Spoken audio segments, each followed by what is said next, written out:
Well, essentially the hope was, Michelle, that when we had this euphoria permeating at the beginning of the year, when the change of leadership took place, there was a lot of optimism that perhaps there would be a reinvigoration of the economy, and a larger economy means more absorption in terms of jobs.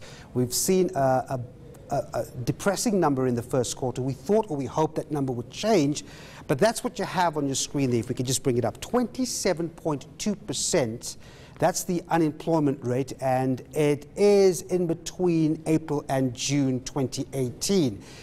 What does that mean in terms of numbers? Well, 6.1 million people, Michelle, are out of work.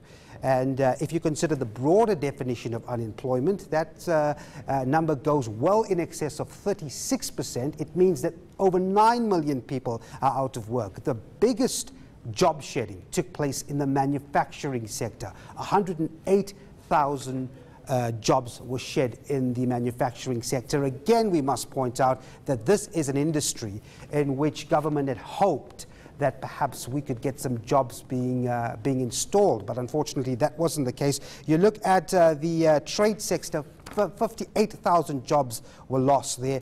In total, there were some sectors that had created jobs, but the net loss still bouncing down to 90,000 jobs being lost between April and June this year. So there you have it. Stats SA just moments ago telling us that that unemployment rate at 27.2%. Michelle, again emphasizing the fact that this economy has to grow. Remember, the NDP tells us that to make a dent in that figure, you need a growth rate in this country in excess of 5%. So unless we get this economy growing, that picture doesn't look like it will repay itself anytime soon. I mean, Devan, how far off are we from that 5% growth rate? It seems like a mammoth task. Is it achievable? Well, that's one of the reasons why we're having so many investment summits, so many job summits to stimulate the economy, get investment confidence on track. And we've seen the Reserve Bank governor pointing to this as well. He brought his growth forecast down, unfortunately, from 1.7% to 1.2%.